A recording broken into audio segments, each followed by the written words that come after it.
esengo ezali ya komona bino lisusu ya kokutana bino après mikolo mo ebele otokutani lisusu te ngai particulièrement bienvenue na bino aujourd'hui libaku mokolo mwa lelo na programme nzokande oyo ezali ya bandeko na biso ya racine principale des humains tokutani so mokolo lelo nga ndeko na bino na ye elongo na molobeli ya biso elongo na guide ya biso elongo na ndeko oyo azali ko mikolo batumo bafingaki biso babi to benga ye effacer les tableau ezali makomi ezalaka iya ye kopangusa to kopesa yango mwa sens kofungola boyebi na kati ya programme oyo ya nzokande oyo elengelami na bandeko na biso ya racine principale des humains toyaka mingi kotalisa oyo ezali bongo malako oyo ezali na kati ya biblia oyo esalamaka na mokili na biso bato na ntina te biso bayindo biso bato oyo toza na mwa mayele oyo tomibengaka bato oyo tozali outillé sur le plan intellectuel que nous puissions comprendre que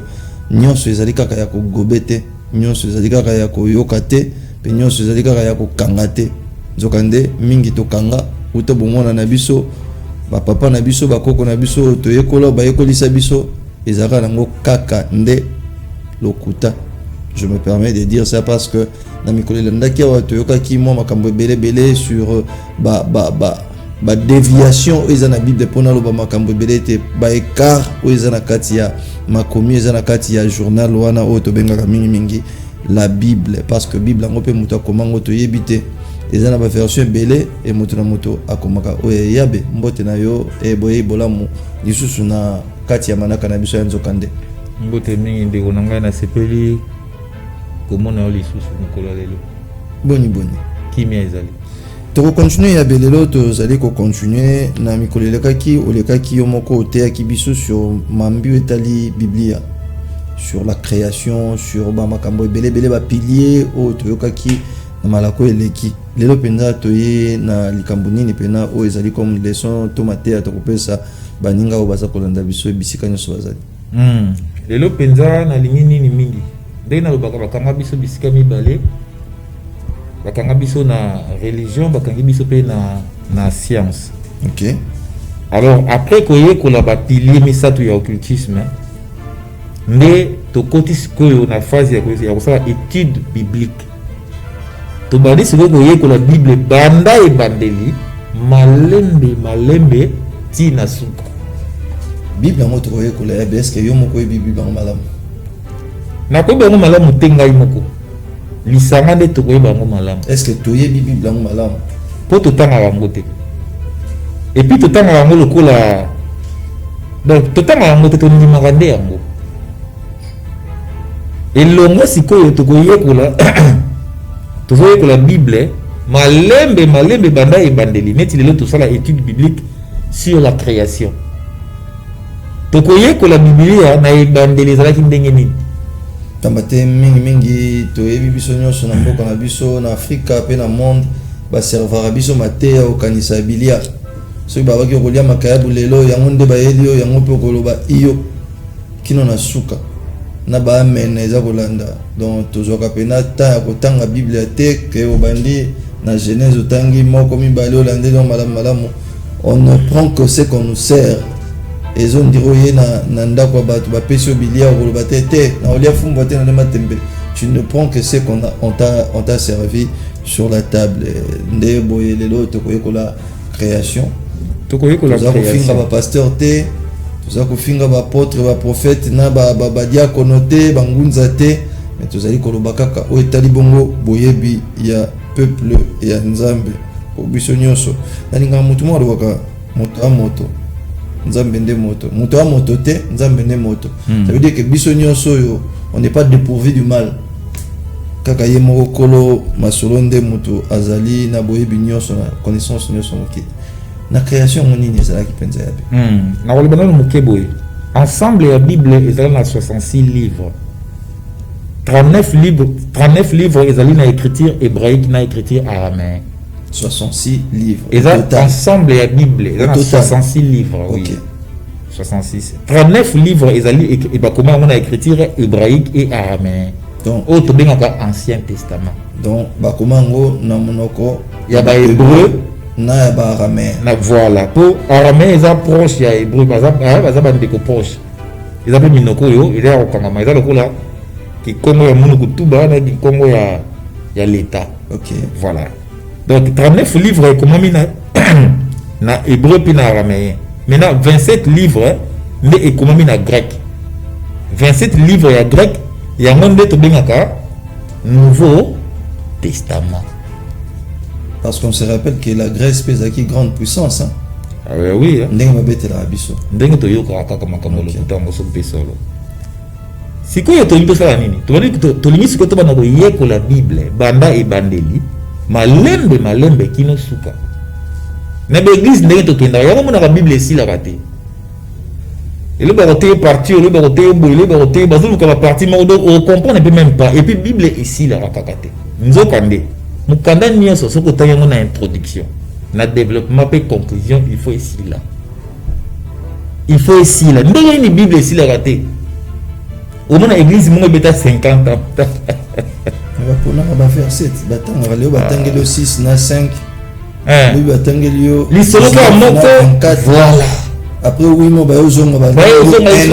Voilà. On nous sert que oh tozana poser ko yo kana temps wana passe na yo to esengo na yo esengeli. Eza makambo lokuta ndenge tolobaka. Le tokoye la sikoyo création yango malembe. Mais est-ce que tu n'as motu na moko ezali Bible yango ezana au total na cadre général na 66 livres. Livre à liboso ezali nini et puis nani a check yango na position wana ke ezali livre à liboso. Ah voilà. Tout une question malamu. Sur les 66 livres, livre à liboso eza mukanda ya Genèse, livre ya Genèse. Genèse yango la sakanini ebandeli. La création. Ebandeli. Non, création thème ebandeli. Début. OK. Voilà, début. Baloba mutakoma yango Moïse. Baloba. Na Bible baloba que mutakoma biloko yo Moïse. Donc 5 premiers livres ya Bible mutakoma yango Moïse. Ba sous-entendaka que ça Moïse to baloba pena que ça Moïse. Ba confirma que Moïse nde akoma yango. OK. Sikoyo na mayela bomoto. Moni Moïse o baloba koma Bible ne bandeli yo. Abotami na Afrique pa na biso. Akoli na ndako ya mokonzi ya mboka na biso. Azui enseignement kaka ya biso ba noir. Boni. Akene ko sala mikanda akoma masolo ya lokuta ya boye.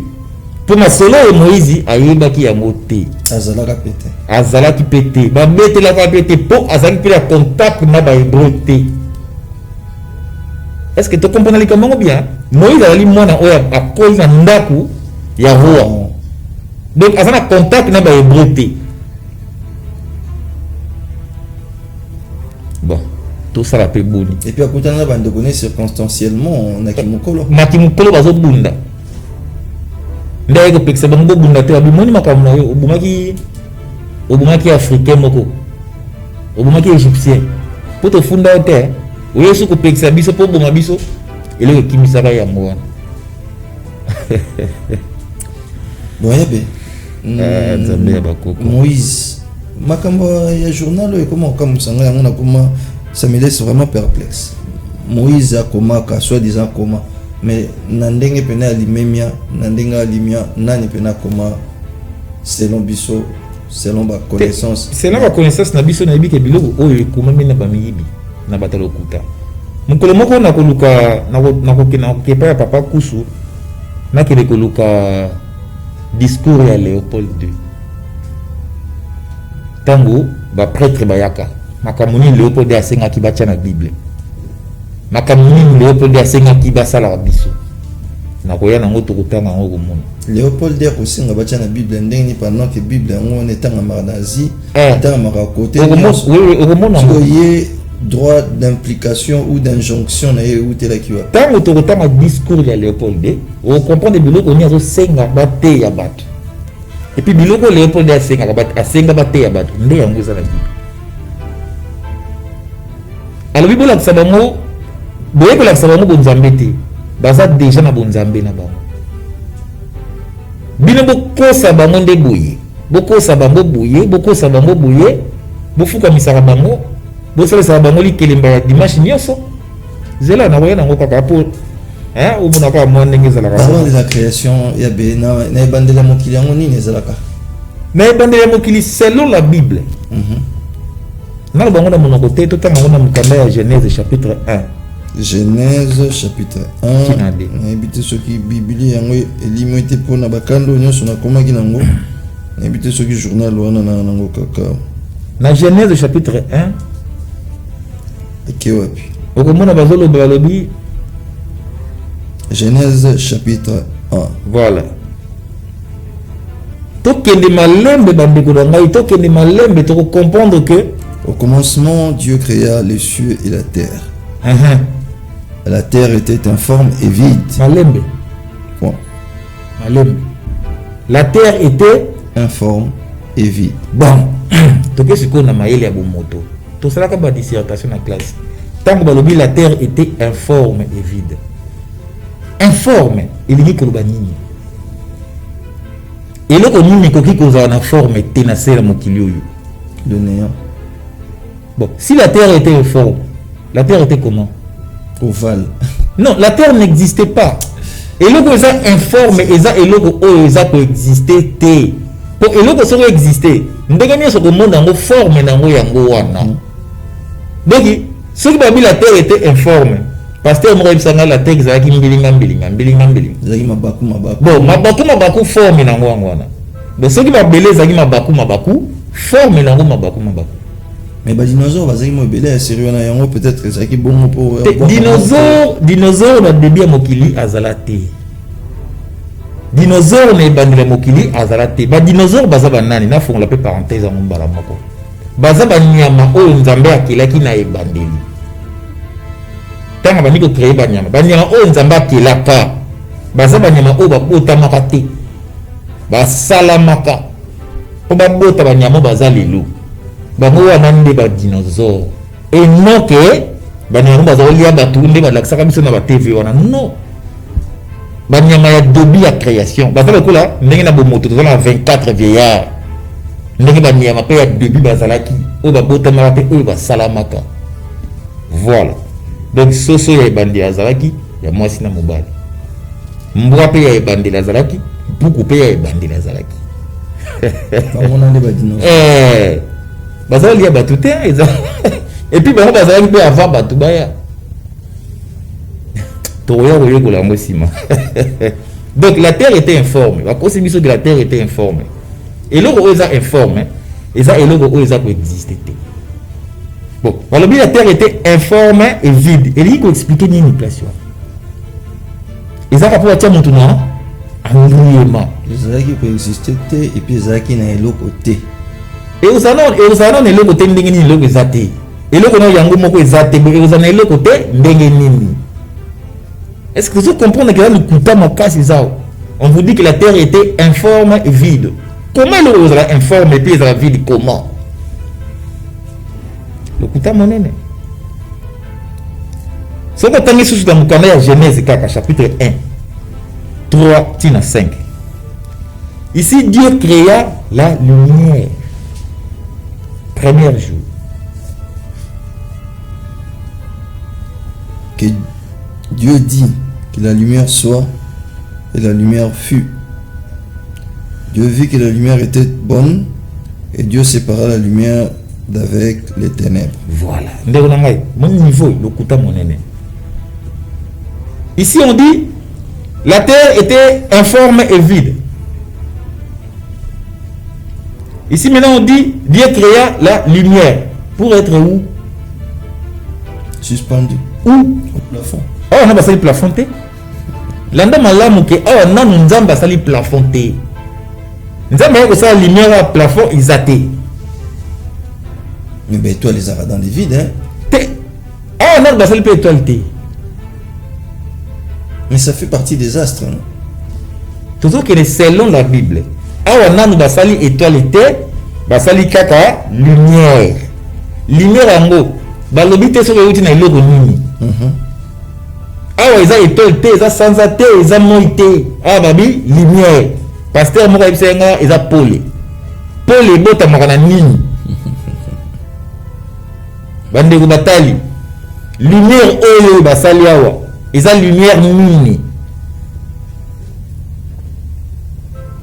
Donc, ce que tu as étude de la Bible, pour tout le monde, pendant que tu as bandeli, pour que tu aies lumière mini. Oh, Bunzamba Sali.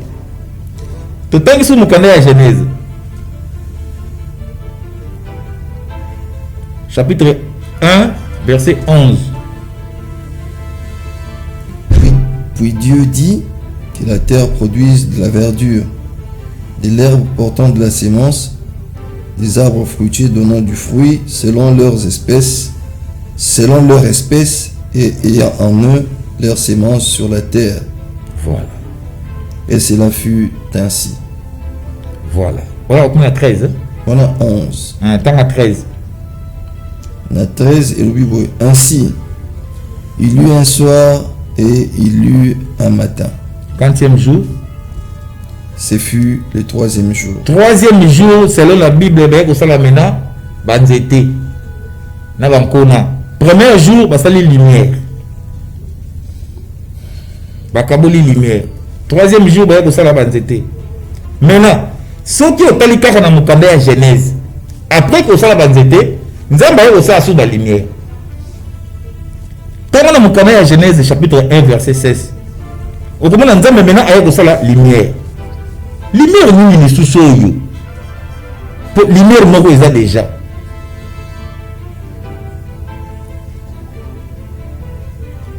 Dieu fit les deux grands luminaires. Le plus grand luminaire pour présider au jour et le plus petit luminaire pour présider à la nuit.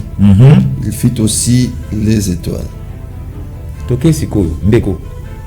Lamba bien. Basali lumière. Basali banzete. Ben ko sa susu ba lumière. Nzokande. Nzete po ebota. Et c'est la nini. Moi asangana na mopepe. Mabele asangana na mai. Nde yango sa ke nzete sa nini ebota. Bon, lumière ya liboso yo ezaki lumière nini. Après baye ko sa nzete. Si me baye ko sa sous ba lumière mosusu. Ça alors nzete ko bota la mokiso ki mo ezate. Topé. Ce qui moi eza lumière o ya liboso. Po eboti sa nzete. Lumière ya misato yo, ya mibale yo. Eza lumière nini ndeko na ngai. Na bali to kosala analyse ya Bible ya on a besoin bande ba pasteur baya bato ba lingaka koyeba ba amoureux ya sagesse baya to kanisa la na Bible makabo na koloba.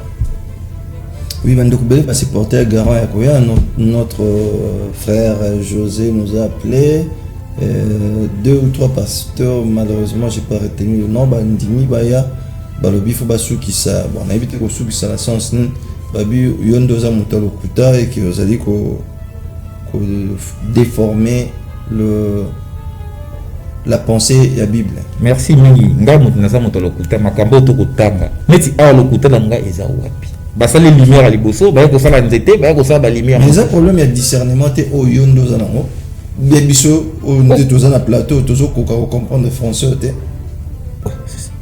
toujours qu'on va comprendre le français t'es ndengeni au moins Bible les arabes ndengena so to kangami place moko boui et comme makaka makamba molimo ebandi neti aiza makamba molimo te aiza makamba ya création et bandela mokili ndenge mokili sali maki balobi nzambe sali likolo na se et puis likolo za vide et nzambe asali Dieu créa le ciel et la terre or la terre était vide nzambe a créé yango mais ça sous vide et informe donc exacté mais bon tala bleu rende mon siko no kuta la ngai za wapi et le exacté ba keli yango mais ça sous vide izaka na français en ndenge français au tabatang sa biso na première quand yango to komina ba licencié pe kakati kaka ba mais échange temps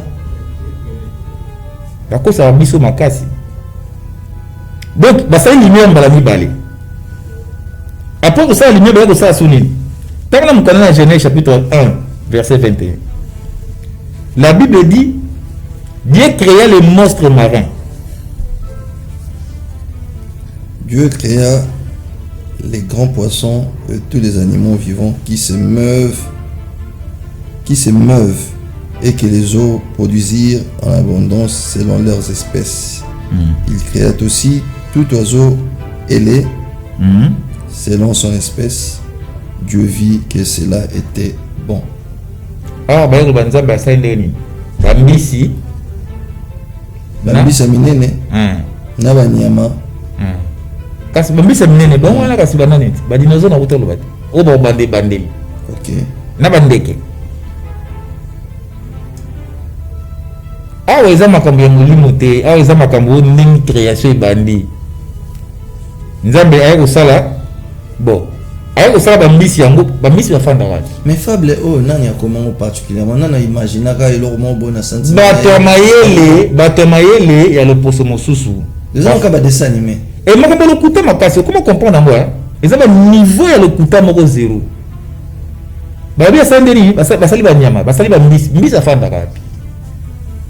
En fait, si je comprends bien, l'homme blanc ne voulait que réglementer les mondes. Selon lui. À mon avis, qui est outil, ou ekokuzala, ou ekokosala qui batambola na mulongo, ezaki ko créer journal moko, abeti moi fable naie, moi lisolo moko boye ndenge, soit disant kanisa que mokile kokosala créer, et puis boum, et comment on va adopter la constitution, montunyo ça comment on a pena que théâtre comme réalité quoi. Mais c'est quoi tu dis makablo ko pour nani? Omona ebandela mokili okomona esika te oyo bakeli mai na bible esika bakola yango aza te mon pepe na bible esika bakela ye aza te me bakeli ndeke bakeli mbisi ndeke apumbwaka na mopepe mbisi afandaka na mai natuna te ele mosusu mopepe na mai ezalaka deja nzambe ya bokoko soki otangi na mokanda ya bible balobi nyonso esalamaki epai ya dadi nzambe nde akela nyonso ntango di nyonso mai aza na kati mopepe aza na kati na molili plasi bakela biloko oyo emonanaka te totuna te mpo na nini donc babaina kokosa biso na création ya mokili ndenge bakosa biso na création motu ekobima yo lisusu te okokangama awawa. Si on a Genèse chapitre 1 verset 25. Mais je crois que vous comprenez que le kuta est dans la Bible. Dieu fit les animaux de la terre selon leurs espèces, les bétails selon son espèce, et tous les reptiles de la terre selon leur espèce. Voilà. Ndeko na ngai. Nzambe aye kosala biblole nyoso selon ba espèce. Aye kosala pe ba reptile bazaba nani? Baza banyama nyonso batambolaka na libumu lokola nyoka lokola mosopi banyama batambolaka na libumu bango nde babengaka bango bareptile mais tokoya komona na mokolo oyo nani il paraît nyoka kosi eva nzambe ya bible ayebisi nyoka okotambola na libumu ndeko na ngai ya solo kotambola ya nyoka ya libumu eza punition c'est la nature. Bon, na nyoka, na Eva, na Adam, nani va pesa une punition makasi.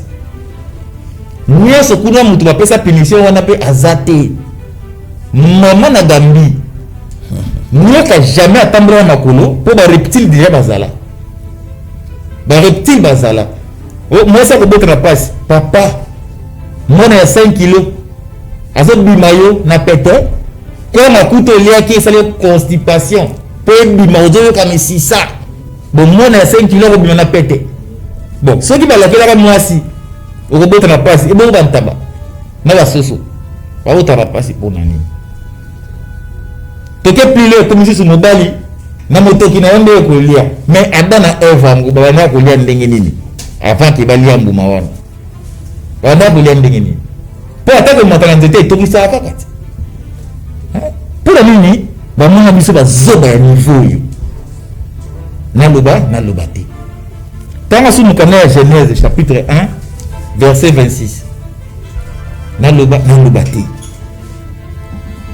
Puis Dieu dit, faisons l'homme à notre image, selon notre ressemblance, et qu'il domine sur les poissons de la mer, voilà, sur les oiseaux du ciel, sur le bétail, sur toute la terre, et sur tous les reptiles qui rampent sur la terre. Solo muke ya mboyi. Solo muke za place nini? Esika o Nzambe apesi moto pouvoir. C'est-à-dire Nzambe akopesa nde moto pouvoir. Solo muke nyonso pe etikali lokuta. Soki otangi su mukana ya Genèse 27 esika oyo non. Genèse 1, Genèse chapitre 1 verset 27 à 28. Dieu créa l'homme à son image. Il le créa à l'image de Dieu. Il créa l'homme et la femme. Voilà. Ici, Nzambe akeli mwasi pe mobali. Soki tokiti ekokuta ngo 6e jour. 6e jour Nzambe akeli mwasi na mobali. Tangana na Genèse chapitre 5. Non, Genèse chapitre 5 verset 1 à 3. Et si quand on va confirmer ndenge Nzambe asali mwasi na mobali nzela moko. Voici le livre de la postérité d'Adam. Lorsque Dieu créa l'homme, il le fit à la ressemblance de Dieu. Il créa l'homme et la femme et les bénit. Et il les appela du nom d'homme lorsqu'ils furent créés. Voilà. Soukata bongo. Au moins, Genèse chapitre 5, ils ont confirmé que Nzambe asali mwasi na mobali nzela moko. Ndenge moko totangaki na Genèse chapitre 1 na 27. Mais ce qui est la Genèse chapitre 2, nde esika bayo sa susu mwasi mosusu. Totanga yango mokolo wana. Bayo ko sa mwasi mosusu. Et puis tout à l'heure, tellement on a Israël Genèse chapitre 2, tellement 18 hein. Tellement on place à moi là.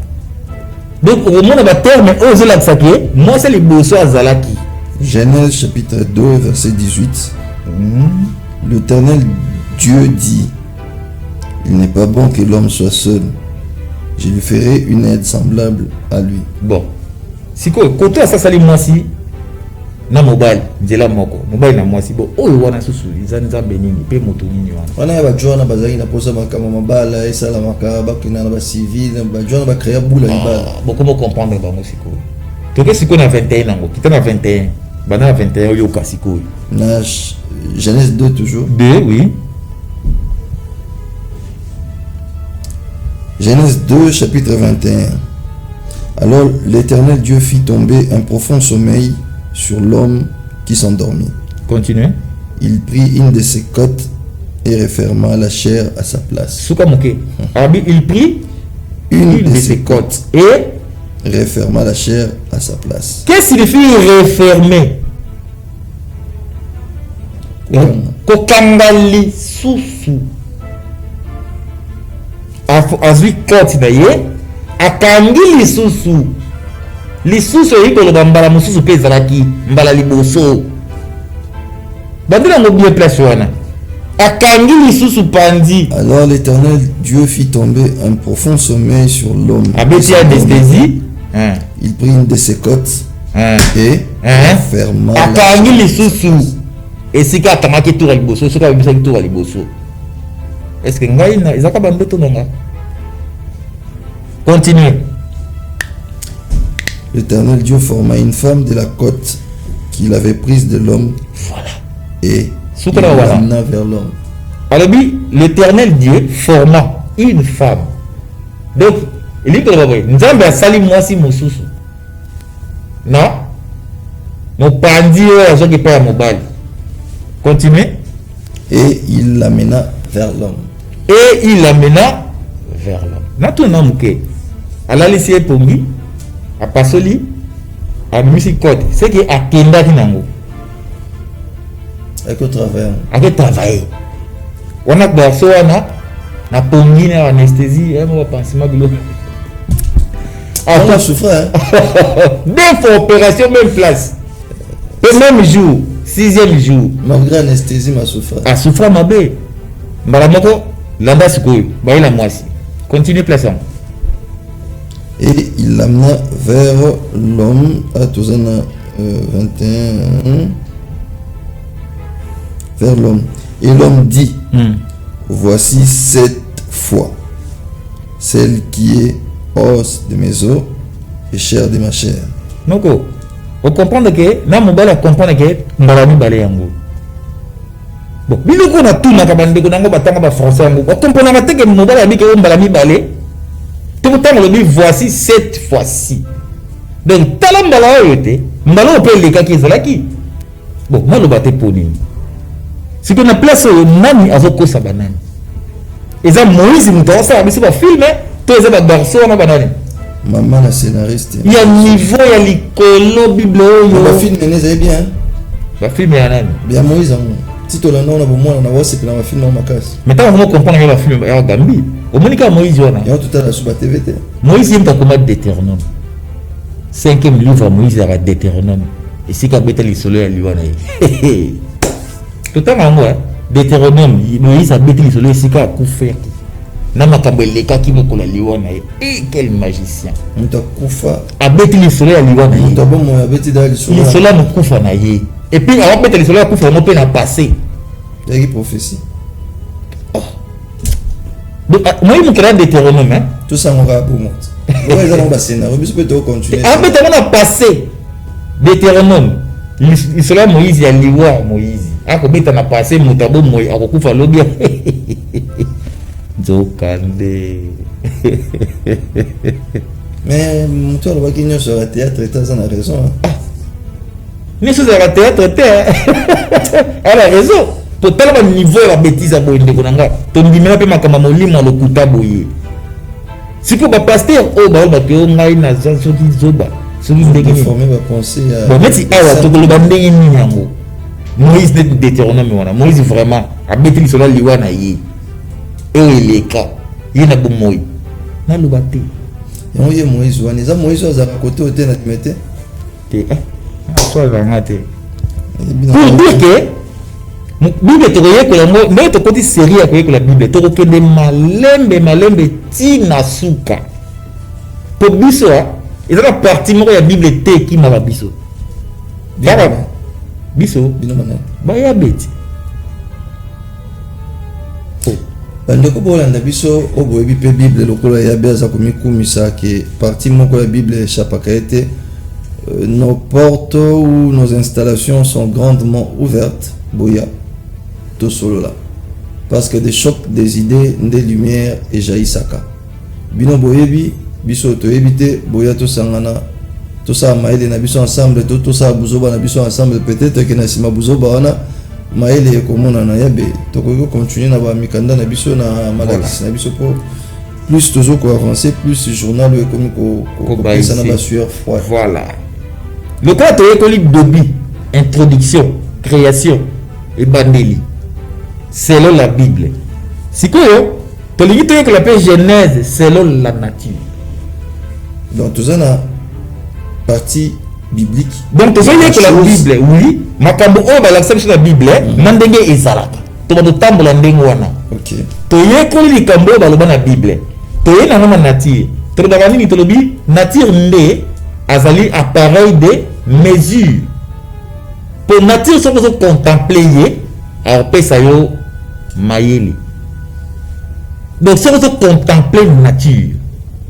Biso ba passer là que tout ça ba temps nature. Trop de maquilele, hein, trop de bisika qui met à sous-souter. C'est quoi d'ailleurs pour l'ambato bo ndabiso nature yo beza nature nini et configuration nature on fait ça ndenge nini pour epesa mutu mayeli. Nature c'est que ça nini? Na weba ko répondre te sur nature za ndenge to tamande nature za kanini. Eza biloko nzamba asali te mokili. Pour ce que le bike nature et kopesa mayeli on a vu bo. Nature toujours le bele ko kopesa mutu. Ko fongola mutu mémoire. Eza nini et puis configuration on fait ça calme tout dans le calme tout tableau kaka soki na se concentrer na ngo kopesa mayeli pour tout est nature. Non. Nature ni libanda te mokili nature apesaka soki ocontempler nature okozwa ba réponse na question se reposer nature eza biloko oyo nzambe asala omoi ata soso soki ozotala ye trop chaque jour okozwa mayele soso akolakisa yo naloba nano ofandika bonota soso bon neti bato batalaka soso eza bato babokolaka soso Tu vois, on va nous bouler déjà. Kasi. Bon, façon au Kalingae. C'est que bateau yo, au moins c'est que mondele à sarandeni. Na bindele, ils ont un bateau yo, akindaka kotala mapungu pungu. Mutu pena bo moine mo bimba bada botama moto, akindaka kotala mapungu pungu. Observateur de la nature. Pour appeler ça biso c'est que yo, vu alim pungu pungu. C'est que bateau na biso atona bangote. Na biso mamba soso te lobi neni. Au Kalingae. Mais mon mère. Vous contempler Soso Pina no na mère. Imaginez ce que petit moi bête moi noir, a melagi moi bière nae, a moni Soso mo kutu ya voisin leka. Ye alam balambi. Omoni soki mondela zo koma maele, ba contempler Soso. Ba riskaka. Mondela bolongo bozo ozo kene ko risquer ka ba rebelle. Après que filmer pas tout na bango mais tout n'a pas pesa ba tumayole. Biso ce que ko risquer to linga raté.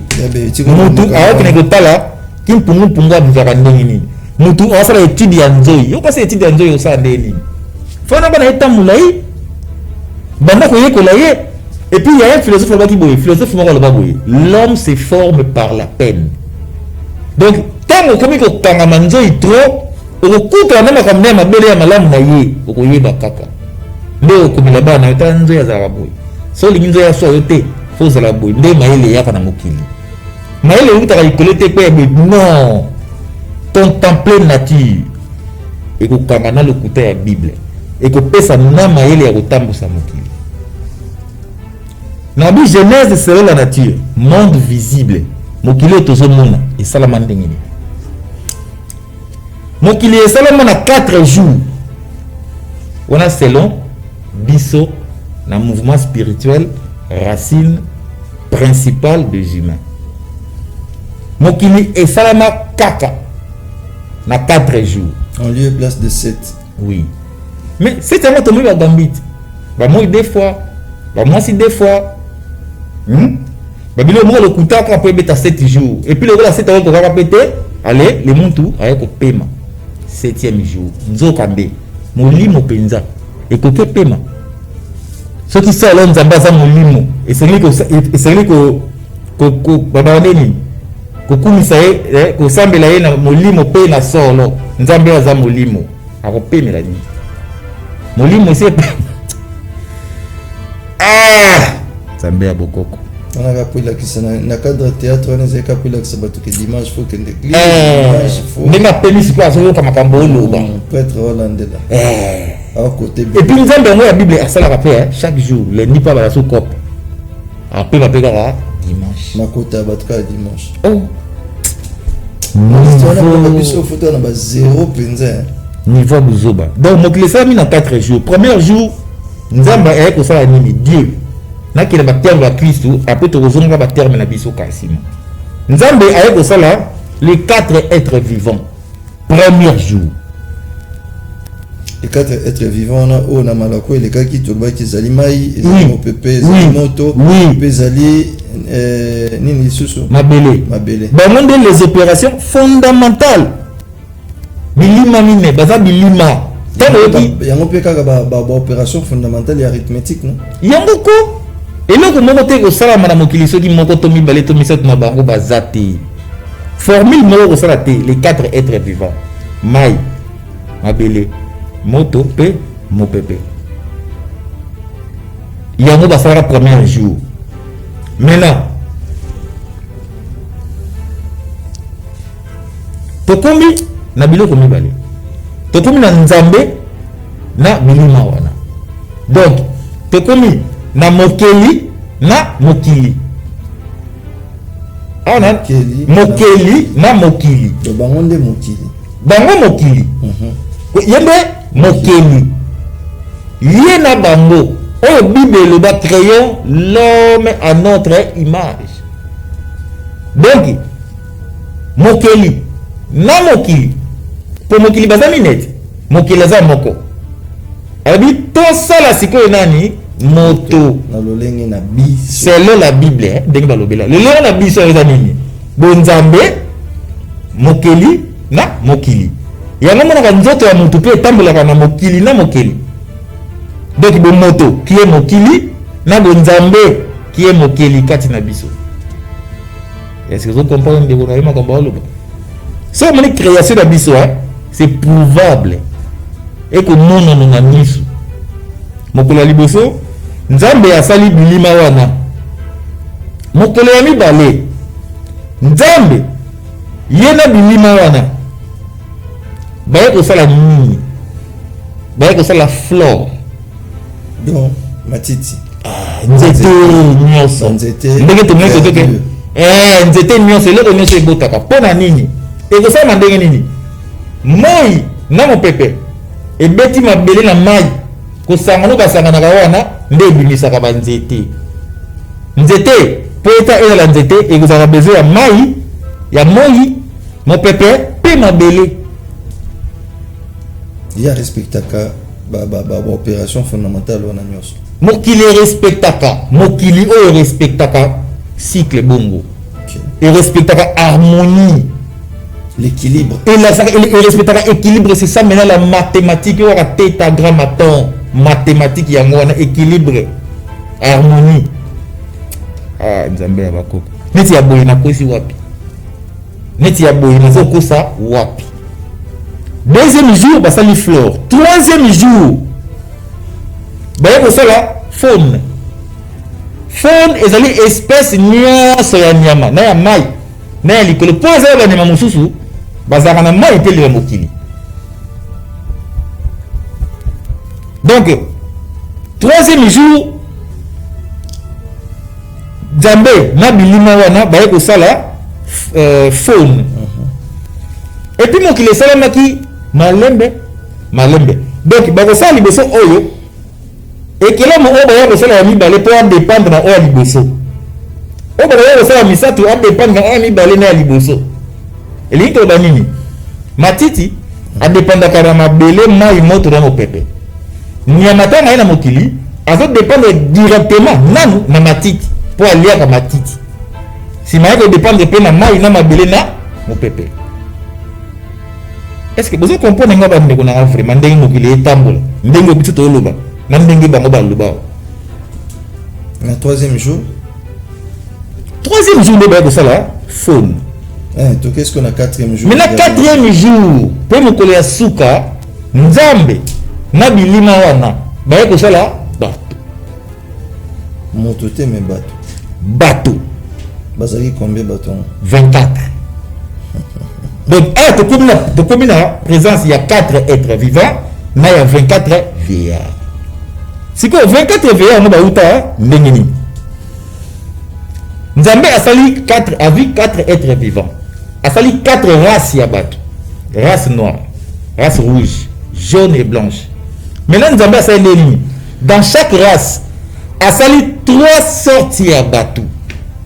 Il y a Mikuse, il y a moyenne, mais il y a Milaï. Ba sorti ya moya bato asali bango deux couple. Soko kamati 3 sorties ya bato fois 4 races et que pesa yo 24 personnes qui sont le 24 vieillards. Na sali ka mabeli susu. OK. Motune za isika wana il y a 24 vieillards.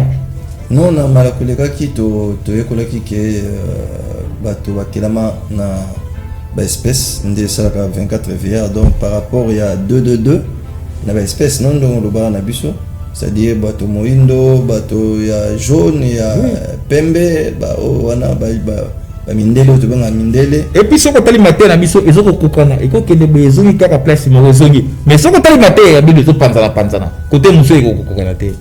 Nzoka besoki harmonie ezati makambeza makambolo kuta. Na kati ya Bible soki na ozonga moke na Genèse Nzambe apesa moto droit parti moko bakeza ki malonga apesa droit ya ko régner sur banyama sur biloko mokili mobimba. Nzambe apesa moto pouvoir.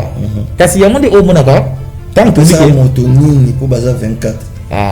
Baza 24 personnes. Nzambe lobi to sala bato. Na lolengi na biso. Na kila nsela Bible ba lobi. Lolengi na bango banzambe zani. Bonzambe na bilima wana. OK. Donc bilima basali nzoto. Nzambe mena kamati boye atina kati o Bible ko ça va souffle de vie. Boya c'est ce que bonzambe na kati ya mutu bonzambe pesa nini? Ezali pouvoir ezali discernement, ezali libre arbitre. Donc bikela mu nyonso nzamba asala apesa bango biloko wana te. Pouvoir, discernement et puis libre arbitre. Nzamba apesa yango te na bikela mu atala ba 4 êtres vivants. Apesa te. Atala ba nzete apesa te. Na ba nyama pe apesa te. Ayeko pesa yango epai ya bato. Po bato bakonza mokili ndenge balingi. Yabe. Makambo yo omoni yango nde lita nazo expliquer boyo ezo neti bien neti ezokokana ti ezosani oyo yabe bazalaki 24 Eva nani Adamu nani Eva elakisi mwasi Adamu elakisi mobali ya ebandeli quand bango nyonso baki ba Eva bango nyonso baki ba Adamu te bona bakombo tala ntango totangaki nomi na logi na ntango nomi eza kopesa bakombo nde bapesa bakombo partout biso ndenge bakombo ezaka te yango omoni mpe bato na biso lokoko na kozanga koyeba makambo ya molimo nde bango mpe bakoma koyebisa bato ke bakoko na biso liboso nzala panda na kiteleki nabo donc baosaka eloko moko mpo tokana kaka donc Adam et Eve ya mindete nzala panda kiteleki nabo ya moto mwindu kote oyo Marie kote oyo Kipavita kote oyo Jésus kote oyo Kimbo donc bango mpe bakopie kaka beti siko mbuma wana baliaka wana kopa mbuma wana yaka ndeni mbuma wana ezala te exista te ezala te eza makambo ya mama na lokuta batie mbuma moko boye ezala te batie nyoka alobi mwasi abatami mwasi anga na batami te mobali abatami tala mwasi opesa ngai lokuta monene soki otangi bible elobi boye ntango nzambe aopekisa arbre ya connaissance alobi boye soki bolie mbuma oyo bokokufa mbala moko pu satan aye wana satan na nzambe bafandaka likolo selon la bible satan aye ayebisi bango soki bolie mbuma oyo bokokufa te bokokoma nde mayele ntango baliaki nini esalamaka bakufaka to bakomaka mayele bakufaka te bakomaka mayele elingi koloba selon la bible na nzambe na satan moto lokuta eza nzambe na suki wana mpona lelo na satan na nzambe mobuki lokuta eza nde nzambe po kosi bato soki bato balembuma bakokufa satan lobi verité heureusement azalaka te nasi mpona lelo tosuki wana na malako oyo ya bandeko na biso ya nzoka nde yabe alobi na satan na nzambe moto alokuta moto agambi makasi eza nde grand prêtre nga na boyi na bandela nanga kombo wana azalaka grand prêtre yo omoni ke tolobi mabe limbisa biso na bandako place ozali omoni mpe ke kokoso tozokosa eza nango mwa malamu to eza nango mwa mayele yamba biso mpe na bandako na bino banimero eza na baya baécran na biso bokoki kokoma bamessage tout comme bokoki kobenga pour que bokutana na guide oyo tobengaka yabe kombo na ye eza nango molai me yabe mingimingi nde alingaka mpo ye alingaka lokumu te mouvement racine principale des humains et bombela biso penza malako kitoko oyo de plus en plus toza koyekola de plus en plus tozofungola mayele de plus en plus tozolonga banyama tozokoma bato ndenge nini bato bazalaki kaka mibale babengani bango baboti bana mibale bana ngo mpe baboti basi basi wana bautaka wapi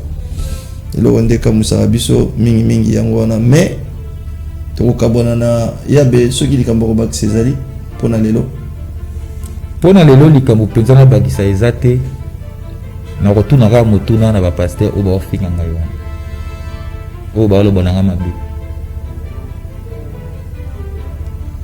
motuna nanga eza boye mosuku bayebi bakolakela o mabe kasi osambela o mabe ngai naza libanga soki ekomi mokuse ngai naza libanga soki bango balakeli ngai mabe eza lokola bakweli ngai baobukana soki ngai nakweli bango naonika putulu moto a moto te nzambe nde moto yo okani kolakela moto mabe yo okani kosala moto mabe yo nani yo nde kotikala libanga ana mokili toyebi te biso nyonso tozali baleki ndenge bible elobaka donc lokola tokoleka toyoka mpe maloba o peut-être mpe ke ye aza na raison mpo moto aliboma alobaka te alobaka mpe boye te avandaka mpe boye te donc aza mpe liboma te aza mpe fu te mpo na kati ya folie mpo kokuta mpe verité moko evandi kuna na kati totomboli bino mokolo molamu na ngonga nyonso bokozwa libaku ya kolanda biso boyebaki FM télévision mpona biso nul n'a le droit d'être heureux seul sur la terre ko vivre heureux te tozokabolama te ya po te ngai na yo tosungana botika malamu na bandako na bino.